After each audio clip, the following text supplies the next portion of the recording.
So in this segment, we're going to be talking about Liz Truss. The human hand grenade gets the blame for the Brussels blow-up. So essentially, she's being blamed for the backlash from the EU. For some reason, they've got this random picture of some lady who was defecated on by a duck. Not sure why they went with that picture. Thursday's cabinet meeting in Stoke-on-Trent was described by ministers as joyous. What day was this? 14th of May. This article came out, so the Saturday it's just gone. They were happy having a party. Sunak's 42nd. Yet if ministers feel able to joke about parties, there was much less bonhomie this week over the two issues that will dominate the parliamentary session, which is Brexit and the cost of living, which one is linked to the other in a sense. But the cost of living crisis is really bad. But the recent Brexit blowout hasn't gone too well. And you know what? I was just thinking about this morning, which is, what if they're saber rattling with the EU in order to deflect from the cost of living crisis? Who knows at this point? The government's plan to introduce new legislation this week, enabling it to override large parts of the protocol, were a closely kept secret, indeed intended to be carefully choreographed. So it's interesting they've gone with that language, choreographed. So what was their plan initially? Because what's ended up happening via leaks and briefings is that the government have come out, or at least the briefings have said they're going to scrap the protocol. Now Johnson's had to wheel that back a bit in his own essay, talking about how the protocol has to be reformed, looking for the broadest possible cross-community consensus in Northern Ireland for it. So I did wonder what their original choreography was going to be, because this feels more like trade talks have stalled.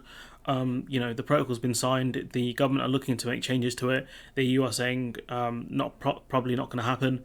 And so what the UK have come out and said is, we're going to scrap it. And now they're kind of wheeling it back slowly, looking what the reaction is going to be before they make their next move. It genuinely feels like this was the choreography. But instead, the leak triggered a furore compatible with the Brexit wars of old, the savage briefings from cabinet ministers against the EU and each other, and a diplomatic firestorm. Now, it's important to remember that Johnson, being the executive, he has a decent amount of control over what the ministers do underneath him, because he can sack him. So the idea that Liz Truss is going against what Boris Johnson wants is ludicrous. The only thing I would think that he would be against is briefing against other ministers. She's briefed against Rishi Sunak, she's briefed against Michael Gove, and it very much looks like she's using this opportunity in order to bolster her leadership bid. The row completely overshadowed the Queen's speech, which is true because it was meant to be a part of the Queen's speech, but they took it out. In Downing Street, the blame has been laid at the door of Liz Truss. So again, this could have been Boris Johnson's attempt to put Liz Truss down a peg or two, which is why he gave her the role of Brexit minister.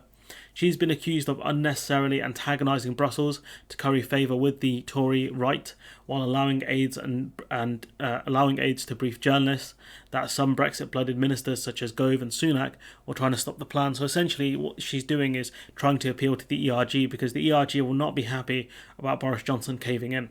One source described it as leadership feather fluttering, which, it's obvious Liz Truss wants to be Prime Minister, and this is it. This is her plan. Truss fully deserved the nickname given to her by Dominic Cummings, the human hand grenade who blew up everything she touched, because she has no idea about people. Originally her kind of being a lot nicer to Sefcovic, essentially, seemed to have not really worked in terms of concessions wise, but has simmered down the tensions significantly. But then there was a Telegraph article that criticised her, saying her warm words have achieved nothing, and so it looks like that's why she's gone for this approach, because at the end of the day, to become Prime Minister, she needs to win over the ERG. The whole thing is very painful. A government aide said the Foreign Office has gone very gung-ho on it. So it's interesting that government, again, briefing against each other now. You've got a government aide, which will probably be someone working for Johnson, is briefing against Liz Truss now. Yes, the process with the EU has been very torturous, but this was never meant to be an exercise in EU bashing, which this government loves. It was meant to be about the Northern Ireland Protocol and the Northern Ireland peace process, which the government has jeopardised via Brexit. Another Whitehall source added, it's not great when you have a script and a choreography, then it's totally trash. So the question is, who actually leaked this? If the government actually had a plan, who leaked this information and ruined everything?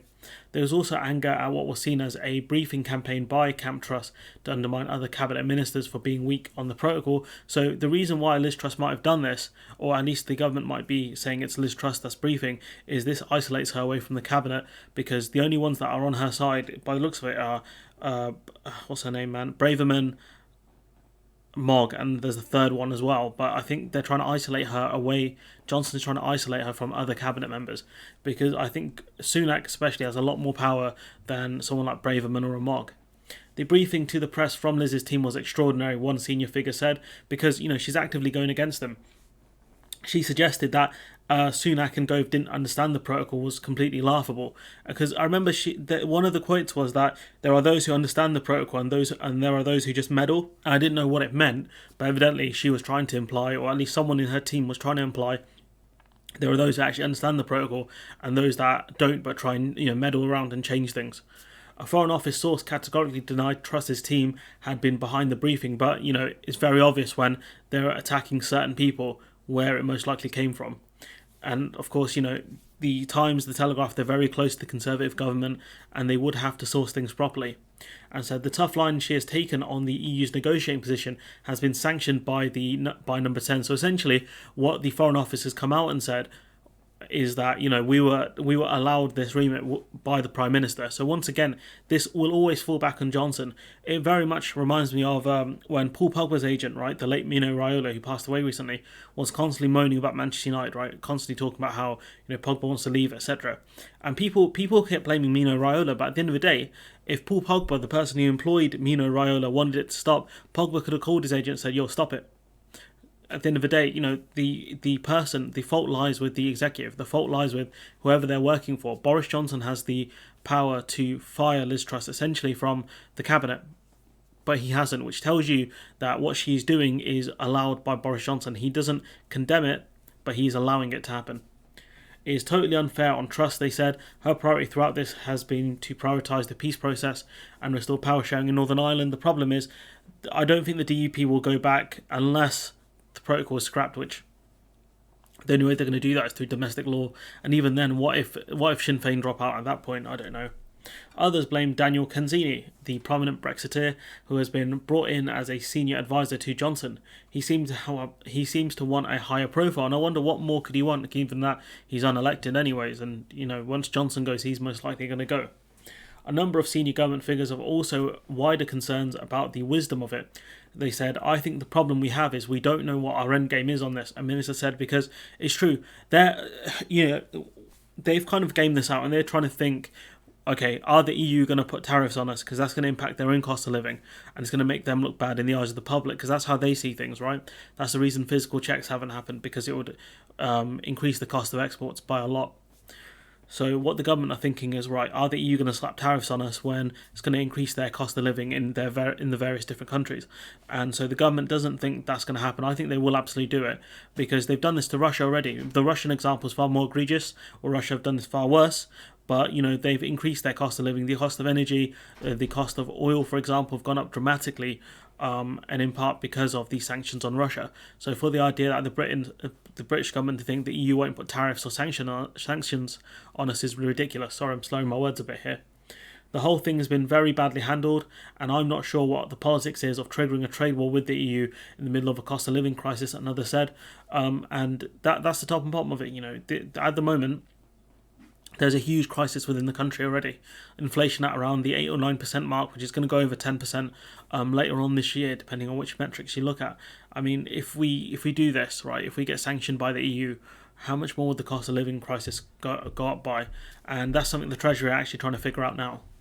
People might rally around the flag initially, but when it starts causing supply problems and pushing up the cost of food in the shops, I'm not so sure. And you got to think, right, what the EU, as we've spoken before, the EU has multiple different levers at their disposal. They can increase the physical checks at the ports, which will further, cause massive traffic delays in certain port areas. They can put tariffs on us, which would increase our exports by between 5 and 40% to 50%, depending on the products. They can put sanctions on us. They can just ban all imports and exports to us. There are so many levers at the disposal of the EU. That's the problem. We don't have any of those. Another senior figure who's worked on Brexit added, the PM has religion on this, and thinks the ERG, the pro-Brexit research group, will love it. I'm not so sure. And at the end of the day, these ERG MPs will still need to be re-elected, and some of them may have put their own seats in jeopardy by allowing this cost of living crisis to continue. And if it gets worse, and if the Lib Dems can say, look, the reason why the cost of living crisis is so bad is because you decided to sabre out with the EU, this is your fault, instead of looking at negotiate solutions, instead of looking at how to make Brexit work, instead you chose to mess around and find out, that's what's going to happen. So I don't think it's going to work for the ERG, election time. It could be very damaging to them, especially if Johnson is the one that forces Liz Truss to climb down. It makes Liz Truss look like the ardent Brexiteer, which they thought Johnson would be. So it's not really going to help Johnson's cause. Back to the quote. What I do know is that there are a lot of the wider parliamentary party that are horrified. There was Simon Hoare, I think he was one of them. There was Theresa May, who just spoke out against the DUP and has condemned Johnson if he scraps the protocol. So again, there are parliamentary Conservative MPs. I think normally the older ones that have been around for a while are not happy about this, even if it's technically legal, which it technically is not. Just because you get rid of something in domestic law doesn't mean you can violate international law. It doesn't make sense. This treaty is part of international law. It's an agreement between two groups. You can't go and violate it. They added that if the EU did retaliate by increasing checks on UK exports or using biometric checks, which they're going to do anyways, to make life more difficult for holidaymakers, there could quickly be a backlash. And there are people, people are fed up already because, as this article points out, they're annoyed at there being in the other line, the non-EU queue, with the brown and the black people, from further afield. They're annoyed about that, it's just sad, isn't it? That, once we've been put in the slow line, everyone's annoyed because they've been put with the darker people of the world. Part of the reason the public are fed up with Brexit is that their basic interactions with other countries have gotten harder. You're in the others line.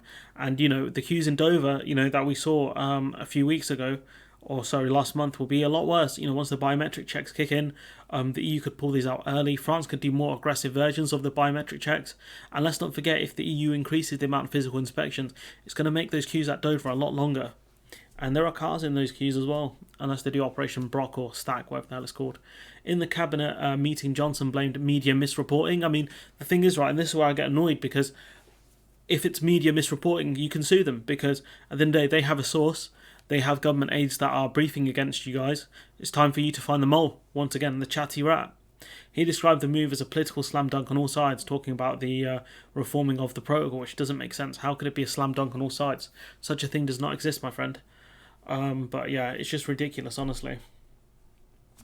Just as Johnson is accused of overstepping the mark on Brexit, he faces mounting criticism in the cabinet and the wider party for doing too little to help people with the cost of living crisis. And I do wonder if he's looking to sabre out with the EU in order to deflect from his failings in the cost of living crisis, so that if there is a trade war, he'll just blame the EU for everything, even though we know that's not the case, because we're not in a trade war now and inflation's incredibly high. Turning to Sunak in the chamber, he said in the Queen's speech debate, the Chancellor and I will be saying more about this in the days to come, but apparently Sunak and the Treasury didn't know about this. He goes, there's a fundamental problem. The Treasury, and by extension the Chancellor, did not know what the Prime Minister was referring to. Before Johnson had even finished speaking, the Treasury issued a statement clarifying that there would be no emergency budget. So Johnson is saying, oh yeah, don't worry, Sunak's got this covered, and Sunak's like, I've got nothing covered. Behind the scenes, one minister said Johnson and Sunak were struggling to come up with a package that was both targeted enough to help those who were struggling from the cost of living and eye-catching enough to politically sting. Sunak and Johnson are leaning towards cutting tax or VAT, income tax. The problem is that it's not going to help the people who necessarily need it, because you only pay income tax once you've made over, I think it's about £12,000, whilst, if they didn't do the national insurance increase, the cost of living wouldn't be so bad for people who are paying national insurance but not necessarily paying income tax. Cutting the VAT won't help. It'll only help businesses, because businesses won't pass on those savings. We saw that with the cut in petrol and fuel duty earlier this year. The problem is, what looks good in terms of helping the bottom at 10% doesn't necessarily make good headlines. If you increase benefits, you're like, oh, why don't you just get a job? Why don't you work harder? So you appeal to those people, or you just annoy those people, and they're typically Tories. You can cut income tax, but that doesn't help people who necessarily need it. Or you can cut council tax for the poorest households, but you might not get the credit for it, especially when the council rebate, some of the councils haven't actually given the money out, which is sad. Some Tory MPs worry that after the huge government intervention over COVID, the public have an unrealistic view of what the government can do. People seem to have forgotten the money we spent, people's wages during COVID, is money that we borrowed. But the thing is, a lot of that money went back into the economy and would have gone quite far for certain families, etc., rather than if you didn't do it. And obviously, once you increase the benefits as well, it's the same thing, that money goes back into the economy. But the things you wasted it on, like PPE, which was inadequate, and test and trace, that money, that's one of the reasons why they've done the national insurance increase, is because they wasted so much public money. But yeah, there's not much more I want to talk about in this specific article, but it's very evident that they're blaming Liz Truss for this, which is hilarious. The human hand grenade backfires, and yeah, not great from her. But she's got what she wanted, which is, again, she's going to appeal to the ERG and make it look like she's the ardent Brexiteer when the other Tories in the cabinet are not. Gove, Sunak, they're not backing the cause as much as she is. She's actively looking for a fight because at the end of the day, she's desperate to be leader of the Tory party, which good luck being Prime Minister of this hellhole. But anyways, I'm going to leave it there. Let me know what you think in the comments below. Like, comment, share, subscribe. Support the channel on Patreon if you can. And hopefully I'll see you in the next one.